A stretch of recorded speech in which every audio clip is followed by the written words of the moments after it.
Hello everyone. तो हम पढ़ रहे हैं health care analytics, unit number 2, chapter number 4। और हम पढ़ने वाले हैं अब एक केस स्टडी। तो ये हमारा कंप्यूटिंग फाउंडेशंस चैप्टर का पार्ट है, जहाँ पे हम एक केस स्टडी पढ़ेंगे। यहाँ पे हमने 5 पेशेंट्स का डेटा लिया है और फिर इससे हम इस केस स्टडी को अच्छे से कंप्लीट करेंगे और फिर हम प्रिडिक्शन करेंगे और हम देखेंगे हमारा प्रिडिक्शन कितना एक्यूरेट है। तो let's move on to the next slide. यहाँ पे हमें क्या करना है, एक प्रिडिक्टिव एनालिटिक असाइनमेंट है, जिसमें जो कार्डियोलॉजिस्ट है उनका हमने डेटा लिया है। ये कार्डियोलॉजिस्ट यूनाइटेड स्टेट्स में प्रैक्टिस करते हैं, तो वहां के डॉक्टर्स का हम के साथ हमने कंसल्ट करके ये डेटा लिया है। अब इसमें हम क्या प्रिडिक्ट करने वाले हैं कि अगर 5 पेशेंट्स जिनका डेटा हमें ऑलरेडी मिल गया, उसमें हम क्या करेंगे, प्रिडिक्शंस करेंगे based on the 6 months routine checkup in the clinic. And then we are going to predict कि ये जो 5 लोगों का डेटा है उसमें से कितने लोग को we are going to predict the mortality rate of these 5 patients for 6 months। और हम इनका जो भी ट्रीटमेंट है, विजिटर्स है, उनका हमने अलग से एक टेबल बनाया है जिसमें हम डेटा स्टोर करेंगे। तो अब देखते हैं कि हमें इसके आगे क्या परफॉर्म करना है।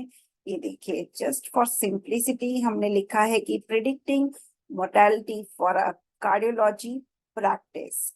अब यहाँ पर 2 डॉक्टर्स है, डॉक्टर जॉनसन एंड डॉक्टर वू। इनका हमने डेटा सेट्स यूज किया है, तो डेफिनेटली हम इनको थैंक्स कहना चाहेंगे। इसके बाद हमें क्या करना है, हाई रिस्क पेशेंट उनको आइडेंटिफाई करना है। तो within 6 months who are at high risk of congestive heart failure, ये हमें आइडेंटिफाई करना है। तो जो आउट पेशेंट्स है 2016 उसको हम इंक्लूड करेंगे और टारगेट वेरिएबल्स हमको इफ रिक्वायर्ड हमें क्रिएट करने हैं।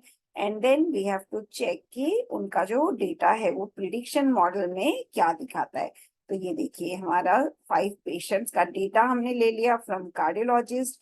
We have reviewed modelling assignment in detail, data from 6 different tables. मतलब हमने डेटा तो 5 ही एम्प्लॉयज का लिया है, बट इसके लिए हमें 6 अलग अलग टेबल से क्वेरी करके हमें इस प्रैक्टिकल को परफॉर्म करना है।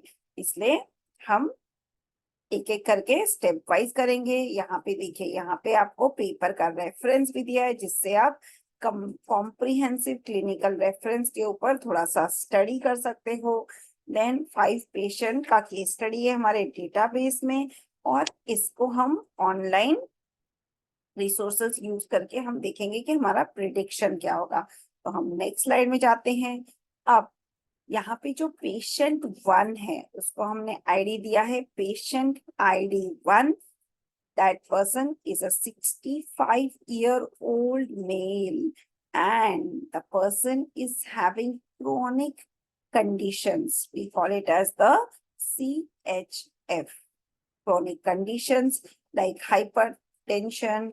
एंड देन विजिटर्स डेटा भी हमने लिखा है कि 9 विजिटर्स फ्रॉम 1 to 17 2016। अब हमने जो डायग्नोसिस करके निकाला वो है CHF, हाइपरटेंशन, सिम्टम्स। तो इसका आउटकम क्या है कि the person has already passed away in the United states. तो इस तरह से हमें जो पेशेंट 1 का डेटा हमारा फिक्स हो गया। तो अब हम निकालेंगे पेशेंट 2 का डेटा। तो patient 2 is a 39-year-old female with a history of एग्नियन। Then the person is having cardiovascular related chest pain when the person performs exercises on machines. Then we have to identify which are the diabetes mollet, and we have to identify the high risk for the patients। इसके बाद हमारा patient 3 का data भी यहाँ पे हमने दिया हुआ है, which is a 32-year-old female who sees Dr. Johnson for management of her hypertension means उस पर्सन के पास बहुत hypertension है, तो through yoga, through sports, we can actually reduce the hypertension. Then patient 4 is a 51-year-old male who has served, who is having severe CHF. तो इस तरह से हमने 5 पेशेंट का डेटा ले लिया। अब इस डेटा को हम नेक्स्ट वीडियो में देखेंगे कि हमें एक एक करके टेबल्स कैसे क्रिएट करने हैं। So I hope this was interesting. Thank you.